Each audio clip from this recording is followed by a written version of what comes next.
Bismillahirrahmanirrahim. Assalamualaikum warahmatullahi wabarakatuh. Alhamdulillah alladzi khalaqal mauta wal hayata liyabluwakum ayyukum ahsanu amala.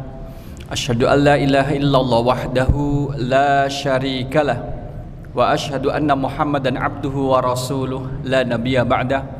Allahumma shalli wa sallim ala nabiyyina wa rasulina Muhammad sallallahu alaihi wasallam wa ala alihi wa ashabihi wa man tabi'ahu bi ihsani ila yaumiddin. Amma ba'du. Bapak Ibu jamaah rahimakumullah, malam kali ini kita akan masuk di surah yang baru terkait dengan yaitu surah Al-Infitar. Setelah kemarin kita berbicara terkait dengan surah Al-Mutaffifin. Surah Al-Infitar ini jamaah rahimakumullah yaitu berjumlah 19 ayat. 19 ayat ini berbicara tentang hari kiamat. Berbicara tentang hari kiamat, peristiwa yang terjadi saat terjadinya hari kiamat. Kami sampaikan lagi bahwa Allahu a'lam, kita tidak tahu urut-urutannya. Peristiwa mana dulu, kemudian mana, mana. Apakah kemudian beriringan atau tidak, atau berbarengan? Kalau beriringan maka mulai dari yang apa dulu? Kalau berbarengan seperti apa gambarannya? Dimulai dari daerah mana? Kalau itu nanti dikaitkan dengan satu tempat. Mulai kapan waktunya? Kalau dikaitkan dengan jam. Maka kita tidak tahu secara detail kecuali apa yang Allah sampaikan kepada kita. Surah Al-Infitar. A'udzubillahi minasyaitonir rajim. Bismillahirrahmanirrahim. Idzas samaa'u idza apabila as-samaa'u yaitu langit infatarat terbelah. Idza kalau diikuti dengan fi'il madhi infatarat memberi makna kepastian, pasti. Baik kemudian susunannya, kalau misalnya di Al-Quran kan ada idza jaa nasrullah, idza jaa apabila telah datang. Setelah idza bisa diikuti dengan fiil kata kerja idza jaa, atau setelah idza diikuti isim baru fiil madhinya. Susunan di ayat pertama surah Al-Infitar itu adalah idza terlebih dahulu, kemudian as-samaa'u yaitu langit, infatarat terbelah. Nah, memberi makna apa? Memberi makna pasti terbelah. Langit itu pasti terbelah. Nah, seperti apa terbelahnya langit kan gitu. Bagi seperti apa terbelahnya langit. Maka surah ini disebut Al-Infitar diambil dari kata infatarat, yaitu terbelah. Maka disebut dengan surah Al-Infitaru. Disebutkan di sini Makkiyah. Makkiyah maknanya adalah dia termasuk surah Makkiyah yang turunnya sebelum Rasul berhijrah ke Madinah. Satu. Yang kedua, kandungan di dalamnya, karakteristik Makkiyah adalah sangat kental dengan nuansa tauhid, nuansa akidah, keimanan. Termasuk juga salah satu rukun iman adalah iman terhadap hari akhir. Dan surah ini berbicara tentang bagaimana kondisi hari akhir nantinya. Ada 19 ayat. Disebut dengan Al-Infitar, sumiyat suratul Infitar liftitahiha biqauli ta'ala idzas samaa'u fatarat. Jadi kata Al-Infitar diambil dari sini Bapak Ibu. Infatara yanfatiru infitaron. Jadi bentuk isim masdar dari infatara. Wazannya infa'ala. Terjadilah maka terjadi. Terbelahlah maka terbelah. Artinya adalah insyaqqat. Sama seperti surah Al-Insyiqaq. Jadi, ini kemudian memiliki kesamaan kandungan membahas tentang hari kiamat. Jamaah rahimakumullah, kandungan dari surah Al-Infitar yang tadi kita sebutkan dia adalah Makkiyah, sama seperti surah-surah Makkiyah yang lainnya, berbicara tentang hal-hal yang berkaitan dengan akidah. Ini akidah, tauhid, keimanan.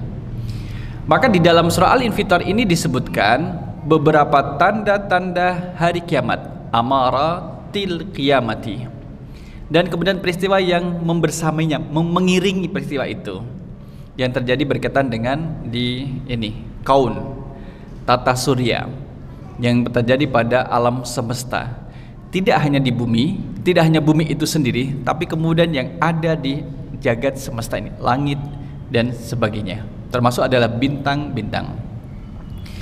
Maka di sini kemudian karena hari akhir pasti akan terjadi, maka itu memutus rantai kehidupan makhluk di alam raya ini. Maka Allah kemudian mensifati apa? Bagaimana kondisi orang-orang yang baik beriman ketika nanti dibangkitkan? Bagaimana kondisinya? Kemudian bagaimana kondisi orang-orang yang bermaksiat ketika dibangkitkan nantinya? Bagaimana kondisinya? Jadi didahului dengan hari kiamat dulu, memiliki rentetan yang sistematis. Kiamat dulu, semua akan binasa, dibangkitkan, kemudian baru dihisab. Dan ini sudah disampaikan oleh Rasul SAW kepada umatnya, termasuk pada kita, sejak awal surah ini diturunkan. Bahkan sampai sekarang masih bisa kita membacanya, dan setelah kita juga nanti generasi masih bisa membacanya. Maknanya apa? Persiapkan sebelum datang hari yang disebutkan di dalam surah Al-Infitar ini. Persiapkan dengan sebaik-baiknya. Jamaah rahimakumullah, awal surah itu memberi gambaran yang menyeramkan, yang menakutkan, yaitu terkait dengan terbelahnya langit, insyiqaqu as-sama. Bagaimana kemudian terus bulan-bulan, planet dan bintang-bintang itu kemudian berjatuhan. Seperti apa jatuhnya bintang-bintang, ya. Kemudian watafsirul bihar, bagaimana kemudian laut yang konon kalau misalkan orang memiliki ambisi, kalau terjadi kiamat nanti kita melamatkan diri, masuk ke dalam kapal selam, nyelam ke dalam dasar laut. Tidak bisa, karena juga laut akan kemudian dipanaskan. Yang kemudian berada yang di kuburan pun akan dibangkitkan.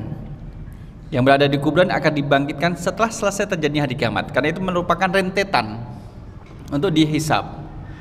Dan kemudian informasi tentang setiap manusia akan mengetahui apa yang telah dilakukan dalam kehidupannya.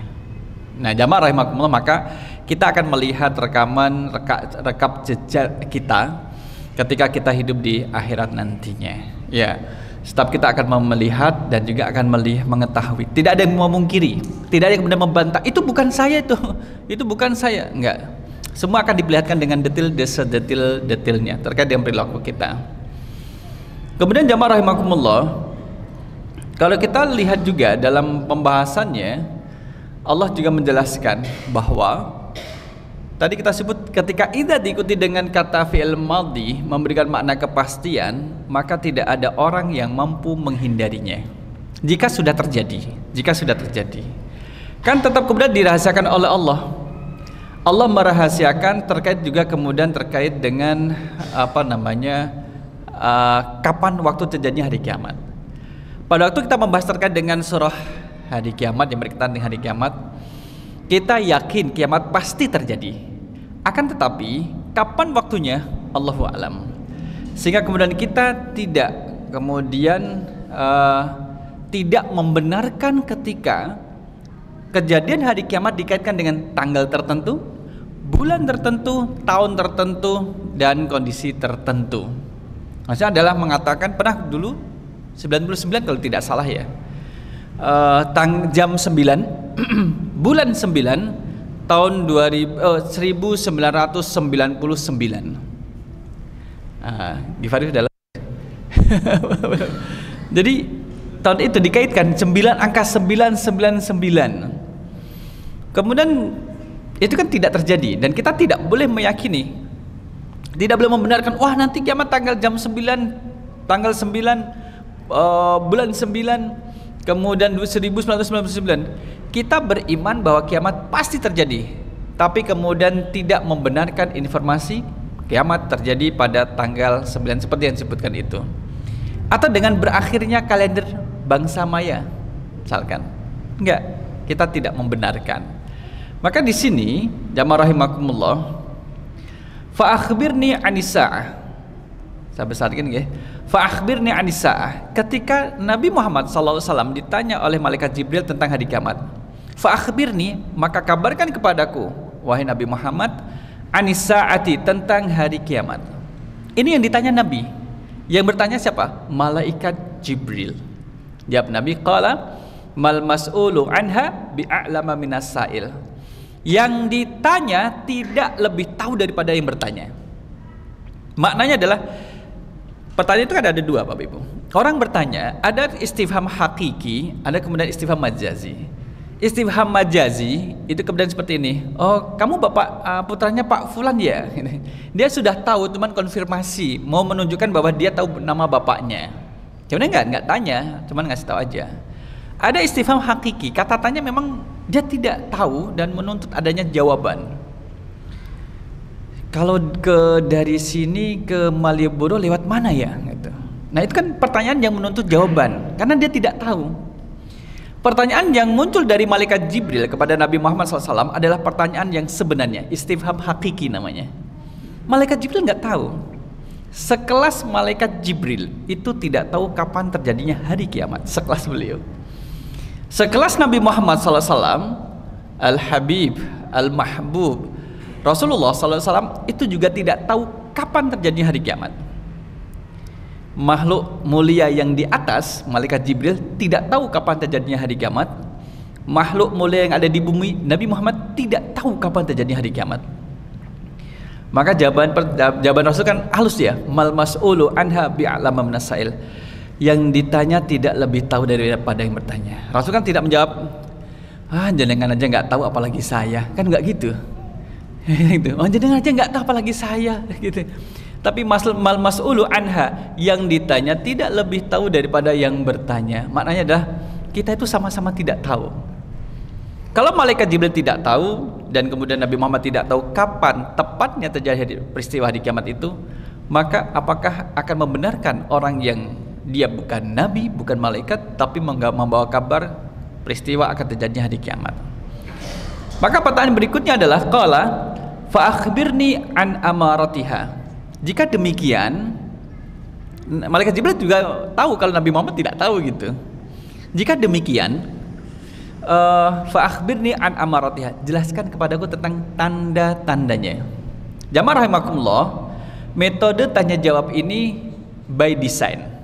Didesain oleh malaikat Jibril kepada Nabi untuk mengajarkan para sahabat yang ada, yang duduk di sekitar Nabi, sekaligus sebagai metode pembelajaran. Karena ini awal-awal Islam, jadi belum tahu baca apa itu Islam, apa itu iman, apa itu ihsan. Sahabat belum pada tahu dengan informasi yang lebih. Maka cara pembelajarannya dengan malaikat Jibril datang, kemudian menyampaikan apa itu Islam, iman dan ihsan kepada para sahabat melalui metode tanya jawab. Dan ini bisa kita pakai ketika di keluarga. Kalau Nabi Muhammad ditanya tentang tanda-tandanya, Nabi Muhammad bisa menyebutkan tanda-tandanya adalah antalidal amatu rabbataha.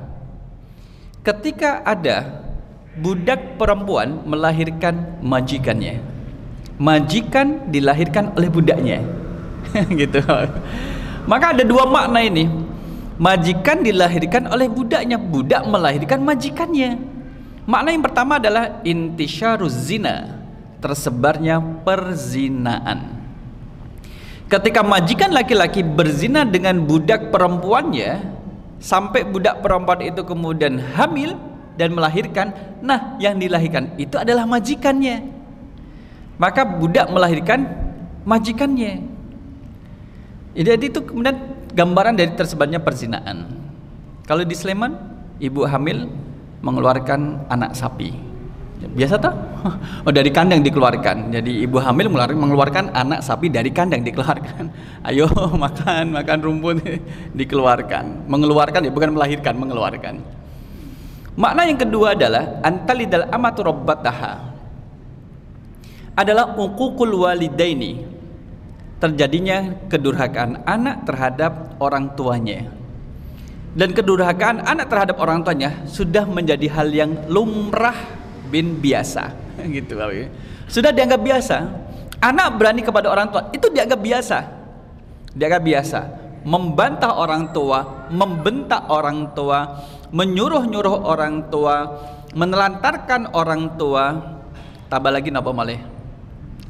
Menitipkan orang tua di panti jompo di saat anak-anaknya masih ada dan kuat. Orang tua diantarkan ke panti jompo yang kemudian anaknya itu masih ada. Yang mengantar siapa? Anaknya sendiri. Anaknya sendiri. Kuat, mampu dari penampilan sih mampu. Cuman tidak mau merawat orang tuanya. Alasannya adalah ekonomi kami kurang. Karena kalian melantarkan orang tua, maka dibuat miskin oleh Allah. Tapi kalau anak kemudian menganggap keberadaan orang tua sebagai emas dalam keluarganya yang harus dirawat, dijaga, maka juga Allah akan memberikan rezeki padanya. Dua hal ini Bapak Ibu, tersebarnya zina, intisyaru zina. Yang kedua ada uququl walidain, durhaka terhadap orang tua. Sudah terjadi atau belum? Sudah terjadi atau belum? Sudah. Banyak atau sedikit? Setia atau tidak? Setia itu setiap tikungan ada atau tidak? Itu setia. Jadi kemudian kita menjadi tahu bahwa dengan bergantinya masa generasi ke generasi, ternyata juga tantangannya lebih besar, termasuk juga seperti ini, perzinahan dan uququl walidain. Dulu berarti kemudian kita lihat bagaimana orang tua mendidik kita, kan pendidikannya pendidikan yang tegas. Baru di DMI aja anak sudah kemudian Hadus gak? Hadus mau mandi gak gitu? Itu sudah cepet-cepet mandi gitu kalau sudah sore. Tapi kemudian kalau di sekarang ini harus ada drama dahulu. Ada dramanya. Tanda yang kedua yang disebutkan Nabi sallallahu alaihi wasallam, wa antaral hufatal uratal alata ri'a asya'i yatatawaluna fil bunyan. Engkau melihat orang yang telanjang kaki. Jadi kalau jalan itu tidak pakai sendal. Itu menunjukkan karena miskinnya Bapak Ibu. Karena miskinnya, nggak pakai sendal, tidak beralaskan kaki karena tidak punya. Berarti tahun 95 pakai sandal jepit biasa atau tidak Bapak Ibu? Tahun 95 nggak biasa kan ya? 2000 biasa nggak pakai sandal jepit kalau sore hari? Jarang, masih jarang, di daerah masih jarang. Jadi wa antaral hufatal urata, orang yang tidak beralaskan kaki, telanjang kaki, kemudian pakainya compang-camping. Ri'a asyai, yang kerjaannya adalah menggembala kambing orang lain. Berarti adalah orang yang miskin. Sekarang sudah menjadi yatatawaluna fil bunyan, berlomba-lomba untuk membangun bangunan yang tinggi, tinggi dan tinggi. Kurang tinggi, tinggiin lagi, berlomba-lomba. Sehingga beberapa ulama memberikan penjelasan hadis ini adalah lihat di negara Arab. Dulu bagaimana kondisi mereka yang kering kerontang, kemudian yang miskin. Sekarang setelah ditemukan minyak, gas alam, kemudian uang melimpah. Tapi kemudian terus menjadi berlomba-lomba mendirikan bangunan setinggi-tingginya. Nah, tetapi peristiwa ini, perilaku ini tidak dibarengi dengan ketaatan. Jadi mereka kemudian menunjukkan sama seperti piramida, semakin tinggi piramid dan semakin besar menunjukkan semakin berwibawa mumi yang ada di dalamnya dan pemilik dari piramida tersebut. Nah, setelah kemudian malaikat Jibril memberikan bertanya tentang hari kiamat dan Rasul menjawabnya, maka tanda-tanda hari kiamat ini ada menyebutkan ini adalah tanda-tanda kecil. Alamatus sughra, tanda-tanda kecil Bapak Ibu. Masih kecil. Berarti ada yang masih besar, ada yang besar. Yang besar itu adalah di dalam salah satu di dalam surah Al-Infitor. Yang besar, peristiwa yang besar tandanya. Kalau tanda kecil ini terjadi, ya berarti semakin dekat. Semakin dekat. Bahkan diutusnya Nabi Muhammad SAW itu pun menunjukkan semakin dekatnya hari kiamat. Dan ini juga demikian. Nah, jamaah rahimakumullah, untuk orang yang beriman kepada Allah dan hari akhir, dalam hadis kan dikaitkan man kana yu'minu billahi wal yaumil akhir, sesiapa yang beriman kepada Allah dan hari akhir. Dua hal ini beriringan.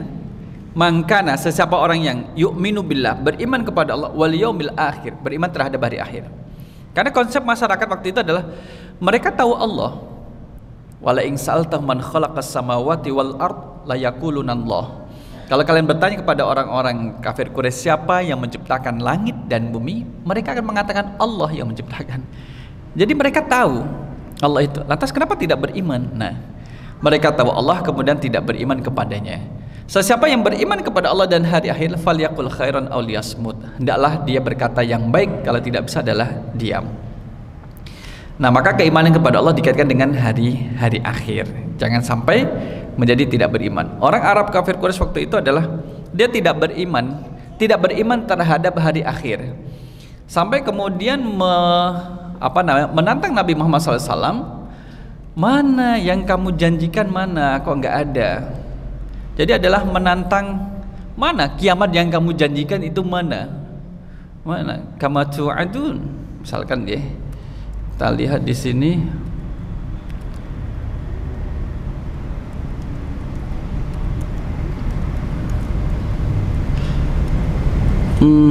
Ya. Nggak ada. Deh. Hayhata lima tu'adun. Inilah kemudian memberikan gambaran bahwa mereka itu menantang Nabi Muhammad. Wahai Muhammad, mana kiamat yang kamu ceritakan? Datangkan yang kamu janjikan. Maka dia itu kemudian menantang kepada Nabi Muhammad SAW untuk mendatangkan kiamat. Jadi mereka tidak beriman, Bapak Ibu jamaah rahimakumullah. Nah, surah Al-Infitar ini kemudian antara lain adalah menjawab tantangan itu. Nah, kita lihat di sini jamaah rahimakumullah. Ada fadluha, keutamaan dari surah Al-Infitar. Akhrajal Imam Ahmad kama taqaddama an Abdullah bin Umar an Nabi sallallahu alaihi wasallam qala.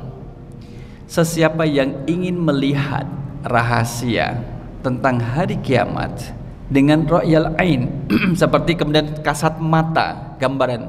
Siapa yang ingin mengetahui gambaran yang mendekati hari kiamat, bagaimana peristiwa hari kiamat itu terjadi, maka fal yaqra idza syamsu kuwirat, surat Takwir. Bacalah idza syamsu kuwirat, surat Takwir. Dan bacalah idza samaa'un fatarat, surah Al-Infitar.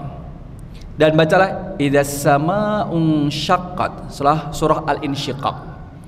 3 surah ini menggambarkan bagaimana kiamat itu terjadi. Peristiwanya bukan hanya sekedar seperti budak melahirkan majikannya, bukan Bapak Ibu. Itu kan tanda-tanda kecil, ini tanda-tanda besar. Jadi kalau tanda-tanda kecil antara peristiwa dengan kiamatnya masih ada waktu, iya, cukup lama. Jika dibanding dengan ketika tanda-tanda yang besar ini terjadi, maka sangat dekatlah dengan peristiwa kiamat itu. Kemudian juga disebutkan wa akhraja an-Nasa'i wa aslah hadis fi sahihaini, disebutkan oleh Imam Nasa'i dari hadis ini dari Bukhari Muslim dari Jabir qala qama Mu'adz fasal al-isya al-akhirah fatawwala. Jadi Mu'adz itu pernah kemudian salat isya yang bagian akhir daripada salat isya. Fatawwala, kemudian membaca Al-Qur'annya panjang Bapak Ibu. Ya sahabat kan kemudian bacaannya adalah panjang. Fatawwala. Faqala Nabi sallallahu alaihi wasallam, "Afatanu anta ya Mu'adz? Apakah kamu ingin membuat fitnah wahai Mu'adz?"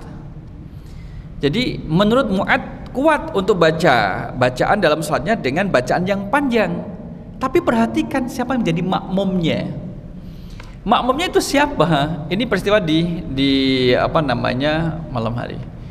Pernah juga kemudian di siang hari ketika menjadi imam kemudian membaca bacaan yang panjang, ada satu makmum infisal, terpisah, memisahkan diri dari jamaah kemudian sholat sendiri. Mu'adz tahu, munafik kamu, disebut munafik, kamu ini munafik, berpisah dari sholat jamaah dan mendirikan sholat sendiri dan selesainya lebih cepat, kemudian terus meninggalkan jamaah itu. Tapi peristiwa ini sampai pada Nabi SAW. Bukannya kemudian Nabi membenarkan Mu'adz, sama afattanun anta ya Mu'adz, jangan membuat fitnah wahai Mu'adz. Kenapa dan kamu memanjangkan salatmu? Dia ini keluar dari jamaah Rasul Sahabat ini keluar dari jamaah, dia kemudian selesai menyudahi sholatnya dengan saya sebagai imamnya dan sholat sendiri dan kemudian pergi. Ini kan orang-orang munafik. Tidak seperti itu, tidak boleh menjustifikasi demikian. Karena kalau di siang hari Bapak Ibu, setelah ditelusuri ternyata sahabat yang sholat sendiri itu dia punya kerjaan, harus menyirami tanaman kurmanya.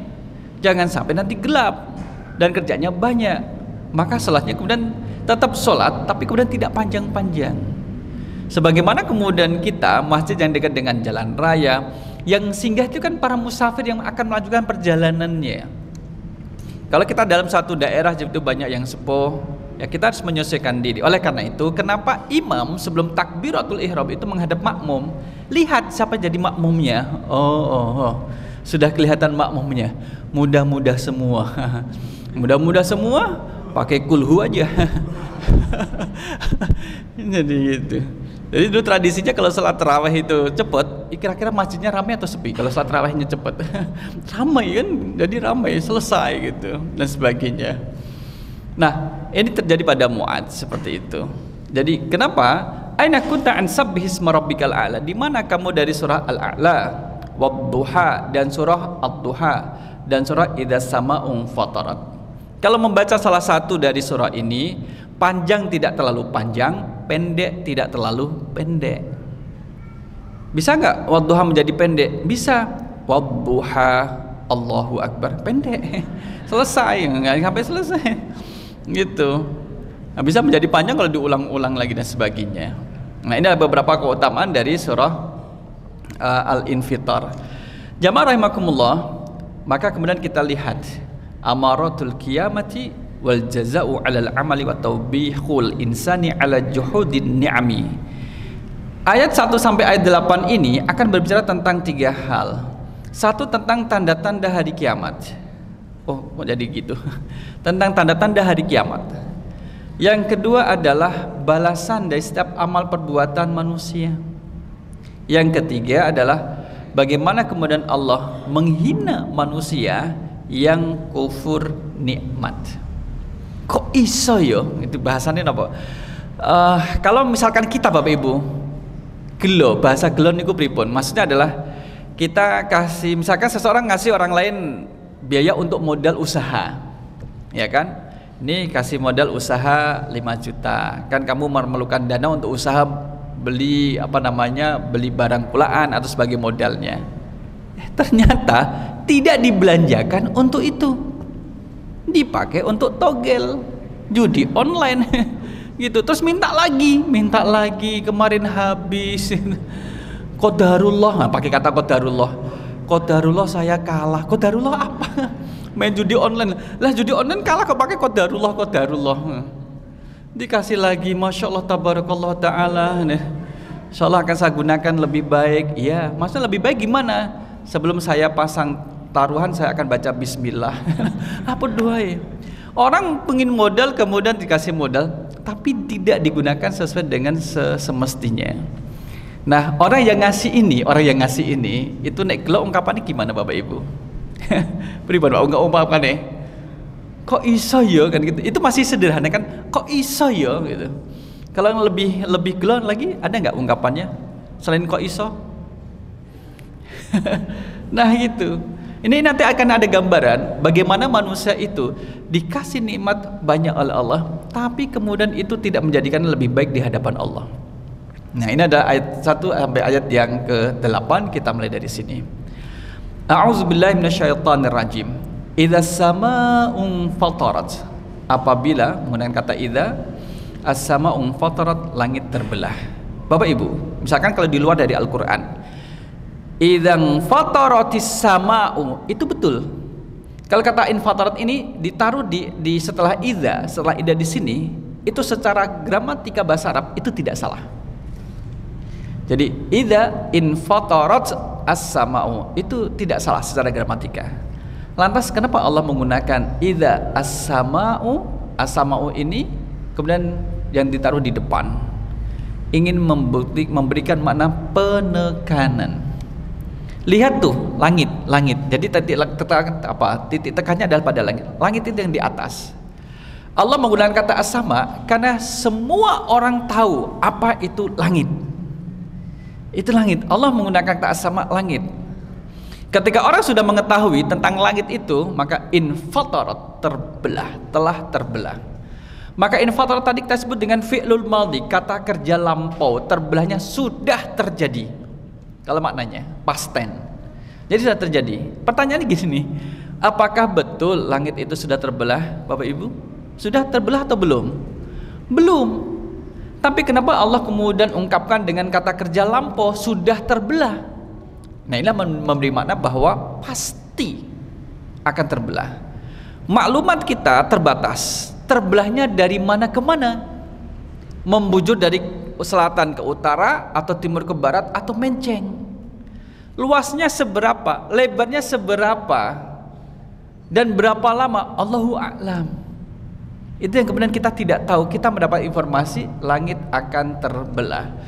Jadi kalau kita misalkan langit terbelah, itu juga tidak bisa menggambarkan langit terbelah. Terbelah menjadi dua, gambaran kiamat dalam agama Islam. Di shopping ada nggak langit terbelah? Nggak ada. Oh, malah ini buku. Ini kan yang terbelah adalah gambaran awan. Kali ini kan awan. Jadi tidak bisa diilustrasikan juga. Yang ini kemudian kayak kemarin. Nah, ini kayak gini. Jadi kalau langit terbelah dalam surah-surah yang lainnya adalah menjatuhkan semua benda-benda yang ada di dalamnya. Tujuannya kemana? Bumi. Tujuannya bumi yang memiliki gravitasi. Itu bumi akan menjadi sasaran dari benda-benda langit. Jadi akan terbelah. Kemudian dilanjutkan bahwa wa idzal kawakibung tasarat, apabila bintang-bintang, jadi bintang-bintang itu jatuh berserakan. Jatuh berarti mengenai bumi. Sama ini susunannya. Kenapa Allah tidak kemudian meletakkan intasat wa idan tasarat al kawakibu, tapi Allah kemudian mendahulukan kata al kawakib, bintang-bintang. Dan kita mengetahui bintang. Berapa jumlah bintang di langit, Bapak Ibu? Banyak ya, Bapak, jumlah bintang di langit. Oh, terus kayak apa ini? Masa benar? Jumlah bintang di langit hanya dapat dilihat dengan mata telanjang. Ini yang bisa dilihat oleh mata telanjang ya. Jadi tanpa menggunakan alat kita lihat, oh itu ada bintang, ada bintang. Itu kurang lebih adalah 6.000 bintang. 6.000 sudah banyak dihitung. Kalau nggak percaya coba dihitung, 1 tulis 1, 2 ditulis 2. Yang terlihat, belum lagi menggunakan alat khusus untuk melihatnya ya. Nah, jumlahnya kan sangat banyak. Sama seperti dalam hadis yang menjelaskan berapa jumlah gelas yang ada di surga, itu sejumlah bintang-bintang di langit. Berarti sangat banyak. Kemudian wa idzal biharu fujirat, apabila laut diluapkan, amber. Dalam ayat yang lain dipanaskan. Benda langit kemudian dijatuhkan menghantam bumi. Kemudian di bumi sendiri kemudian gunungnya yang besar itu bagaikan aneh-aneh yang berterbangan, bagaikan debu yang berterbangan. Air yang berada di laut kemudian dipanaskan. Nah, kira-kira mau melarikan diri lewat mana, Bapak Ibu? Udara sudah terancam dengan serbuan bintang-bintang. Masuk ke dalam bunker, kemudian terus yang di dalam kubur aja dikeluarkan. Melari ke dalam lautan, lautan kemudian sudah dipanaskan. Dan itu akan dialami oleh mereka yang tidak beriman terhadap hari akhir. Yang tidak beriman terhadap hari akhir. Wa idzal quburu bu'sirat, dan apabila kuburan-kuburan itu bu'sirat, dibongkar, kemudian dimuntahkan, bumi akan memuntahkan kemudian seluruh isi dalam perutnya. Jadi beda gitu. Kata-kata muntah, mohon maaf, muntah itu kan mengeluarkan sesuatu dari kedalaman dengan dorongan yang kuat, muntah. Lebih kuat lagi apa namanya? Muncrat. Lebih kuat lagi apa? Dorongan sangat kuat. Kalau keluar biasa kan cuma pelan-pelan nanti keluar. Ini enggak, ini dimuntahkan, ada dorongan. Jadi seolah-olah sampai perutnya bumi itu kosong. Apa yang dikeluarkan? Emas itu dikeluarkan, tembaga, perak dikeluarkan, termasuk adalah orang-orang yang sudah dimakamkan dikeluarkan lagi. Jadi nggak ada tempat kemudian untuk berlindung. Nah, alimat nafsum ma qaddamat wa akharat. Alimat, mengetahui, nafsun adalah jiwa. Setiap kita pasti akan mengetahui ma qaddamat, apa yang telah dikerjakan, wa akharat, dan yang dilalaikan. Akan ditunjukkan sekalipun pelakunya sudah lupa. Bapak Ibu, apa yang jenengan lakukan ketika usia 3 tahun 6 bulan 10 hari? Jam 5 pagi. Kita udah gak ingat kan, kita akan diperlihatkan. Baik peristiwa yang sudah waktu kita sudah balik akan diperlihatkan, atau di saat kemudian belum balik akan diperlihatkan, ini loh yang kamu lakukan. Apalagi kemudian ketika kita sudah balik, dulu siapa yang ngambil barang A, barang B, barang C. Anda nggak cari siapa pelakunya? Enggak, nanti juga ketahuan. Kapan? Besok di akhirat juga akan ketahuan pelakunya. Wah, kesuwen, kelamaan gitu. Akan diperlihatkan semua itu. Termasuk yang dilalaikan, ya. Kan tidak ada bumi yang dipijak kecuali menceritakan apa yang dilakukan oleh kita di atas tanah pada waktu itu dan pada saat tersebut. Ya ayyuhal insan ma gharraka bi rabbikal karim. Ini adalah bentuk kelalaian manusia. Ya ayyuhal insan, wahai manusia. Al insan wabil khusus adalah mereka yang sudah balik, Bapak Ibu. Karena yang balik ini sudah mukallaf alaih, sudah ada beban kewajiban, melaksanakan perintah, meninggalkan larangan. Itu untuk mereka yang balik. Yang belum balik itu enggak ada, perintah itu enggak ada, dia tidak terikat. Maka rufi al-qalam an salasin, pena itu diangkat tidak menulis bagi 3 orang. Jadi orang yang tidur sampai dia itu kemudian bangun. Orang ketika tidur dan dia tidak sholat itu enggak dosa. Tidak dosa Bapak Ibu. Di saat dia sedang tidur. Tapi kalau sudah bangun dan tidak sholat, itu baru dosa. Maka kalau kita lihat, loh, kenapa kamu sholat zuhur di waktu asar? Saya tadi ketiduran, tidur sebelum zuhur, kemudian ada azan zuhur, tidak dengar dan tidak bangun, kemudian asar baru bangun dan baru dia sholat. Maka di saat dia tidur tidak berdosa. Seperti orang yang kemudian dari malam tidur capek sampai jam 8 pagi, berarti subuhnya kelewatan. Di saat dia tertidur tidak salat subuh, itu tidak dosa. Tapi di saat dia bangun dan kemudian dia tidak salat, itu dosa. Wah, depo malah ini nyesel. Kenapa? Karena dia bangun. Coba kalau nggak bangun kan nggak dosa kayak gitu. Kalau nggak bangun berarti mati gitu.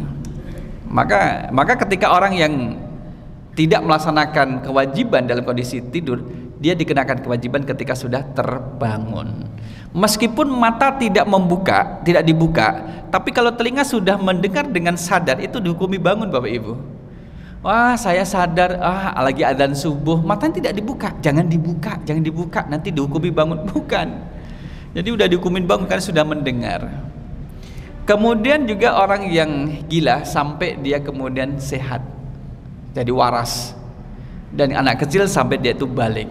Nah, al-insan ini sama seperti surah Al-Asr, wal asr innal insana lafi khusrin. Sesungguhnya manusia dalam keadaan rugi. Itu yang sudah balik. Dan kita yang di sini yang sudah balik masuk dalam kata al-insan. Maka alnya alifnya adalah alif lam al-jenis, jenis manusia. Maghurraka, apa yang memperdayakanmu birabbika al-karim, terhadap Tuhanmu yang maha mulia. Kok berani-beraninya ya kamu? Bahasanya napa nggih? Kok berani menelikung Allah dari belakang? Apa kemudian menipu Allah? Kemudian memperdaya Allah, ngerjain Allah, Allah dikerjain. Dengan bentuk apa? Ini dia kemudian melalaikan, tidak menjadi orang yang taat setelah diberi kenikmatan. Maka kesyukuran kita jamaah rahmatullah kan meliputi 3 hal. Syukur itu 3 hal. Satu adalah melalui hati, meyakini nikmat yang diterima datang dari Allah. Yang kedua adalah melafalkan dalam bentuk kalimat thayyibah, alhamdulillah, atas nikmat itu. Yang ketiga adalah menggunakan kenikmatan itu dalam ketaatan. Jadi ketaatan, lihat nikmatnya apa. Kalau nikmatnya berupa rizki, harta, maka kesyukurannya jika sudah mencapai haul dan nisab, itu zakat, itu bentuk kesyukuran.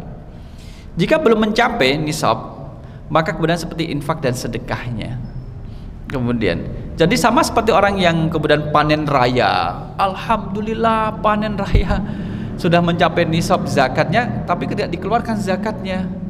Anda nggak zakat, alhamdulillah saya bersyukur, yang penting tidak berbuat syirik. Loh, apa hubungannya apa ya? Anda nggak zakat, alhamdulillah yang penting saya tidak berbuat syirik, kan nggak nyambung.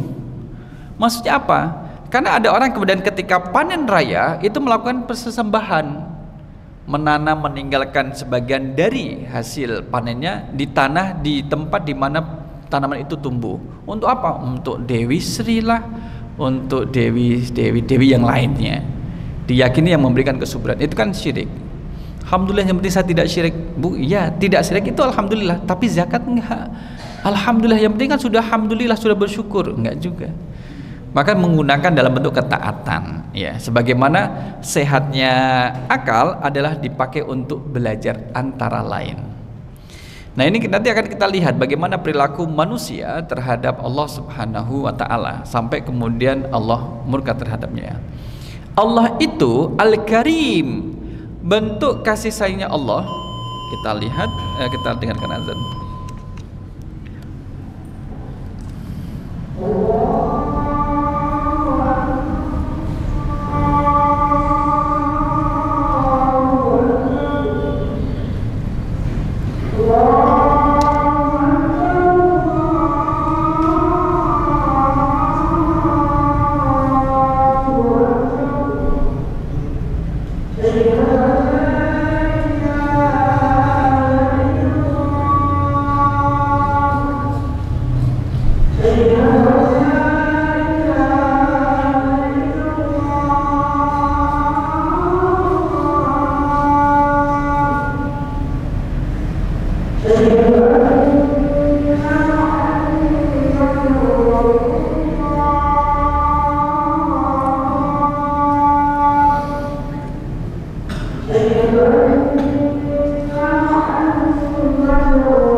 Jamaah rahimakumullah, Al-Karim, Allah yang maha mulia. Bagaimana bentuk kemuliaan Allah? Antara lain, Allah itu adalah Alladzi khalaqaka fasawwaka fa'adalak. Adalah Allah yang menciptakanmu, kembali kepada mu ini khalaqaka, kembali pada al-insan, ya. Khalaqa fasawwaka, kemudian menyempurnakanmu, fa'adalak, dan menjadikan susunan tubuhmu itu menjadi seimbang. Jadi tiga hal. Allah menciptakan kita, tidak hanya sekedar menciptakan, tapi kemudian menyempurnakan proses penciptaan itu dan menjadikan seimbang. Penjelasannya jamaah rahimakumullah termasuk juga unsur anatomi tubuh. Saya membaca tafsirnya, banyak dijelaskan dari sisi-sisi kesehatan. Nah, yang Bapak Ibu yang mempunyai basic tentang kesehatan bisa membantu menjelaskan bagaimana kita memiliki otak kanan, otak kiri, keseimbangan untuk berjalan, berpikir, beraktivitas, sirkulasi darah dalam tubuh kita yang seimbang. Ngapunten, usus buntu, karena kemarin ada yang kena usus buntu. Berapa jumlah bakteri di usus buntu? Ada bakterinya enggak? Sangat berbeda-beda. Jadi bakteri memainkan peran penting. Jadi dalam usus buntu kita itu ada bakteri memainkan peran penting dalam menjaga kesehatan saluran pencernaan dan kekebalan tubuh. Salah satu tugas bakteri yang ada di dalam apendik sebenarnya itu, kalau ada makanan yang masuk ke situ, langsung kemudian dihajar itu makanan oleh bakteri ini. Itu menjadikan kita sehat. Tapi kalau bakteri ini kemudian pada mati, ada makanan masuk, maka menjadi penyakit.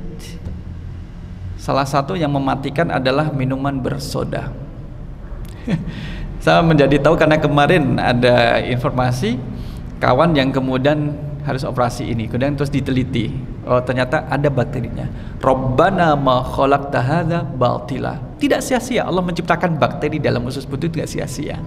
Ini kemudian yang memiliki bidang ilmunya yang kemudian bisa menjelaskan dengan detail. Nah ini jamaah rahmatullah, gambaran kecilnya demikian. Kenapa kemudian kadang mata kita itu berkaca-kaca? Coba kalau berpaku-paku. Jadi kemudian ada cairannya. Ini ada cairannya membasahi. Kenapa kemudian kita memiliki bulu mata gitu ya? Ya kan? Dan ada keseimbangan. Rabbana ma khalaqta hadza batila. Ya Allah, tidak ada yang sia-sia dari apa yang Engkau ciptakan. Hanya kita belum tahu. Kemudian muncul pertanyaan, kenapa Allah menciptakan lamuk gitu? Jangan lihat nyamuknya. Betapa kemudian karena nyamuk Allah memberi lapangan pekerjaan. Ada obat nyamuk elektrik, orang pada kerja dan sebagainya. Tinggal kemudian kita mencari tahu. Wa ma utitum minal ilmi illa qalila. Ilmu yang Allah berikan pada kita itu hanya kecil. Nah yang kecil itu kemudian kita pakai untuk mengetahui keseimbangan dalam tubuh kita. Fi ayyi suratin masya'a rakkabak. Dalam bentuk fi ayyi suratin, dalam bentuk masya'a yang dikehendaki. Rakkabaka, rakkaba itu menyusunmu, Allah menyusun tubuhmu. Nah itu Bapak Ibu jamaah rahimakumullah. Sehingga keseimbangan itu harus dijaga. Mohon maaf, kenapa kemudian ada penyakit HIV? Karena tidak menjaga keseimbangan dalam pergaulan, gitu. Dan itu ya itu kemudian ketika keseimbangan tidak dijaga, ada masalah yang terjadi. Nah, di sini kemudian kita lihat dari sini, magorroka birabbikal karim, apa yang telah memperdayaimu berbuat durhaka kepada Tuhanmu. Dan untuk menjelaskan bahwa manusia itu durhaka Bapak Ibu. Itu kemudian Allah memperlihatkan peristiwa hari kiamat, karena nanti ada hisabnya biar kemudian menjadi insaf, tidak durhaka. Inilah jamaah rahimakumullah ayat 1 sampai ayat 8 dalam pembukaan kita menjelaskan terkait dengan tanda-tanda hari kiamat dan balasan dari setiap amalan, serta Allah menghina orang-orang yang ingkar terhadap nikmat yang Allah berikan kepadanya, yang digunakan bukan dalam ketaatan melainkan dalam keingkaran terhadap Allah Subhanahu wa taala. Dan semoga kita termasuk hamba-hamba yang syukur terhadap nikmat-nikmat yang berbungkus dengan ketaatan. Amin ya rabbal alamin. Bapak Ibu jamaah rahmakumullah, mari kita coba dengan doa kafaratul majlis. Subhanakallahumma wa bihamdika asyhadu an la ilaha illa anta astaghfiruka wa atubu ilaik. Aku qouli hadza astaghfirullah li wa lakum. Wassalamualaikum warahmatullahi wabarakatuh.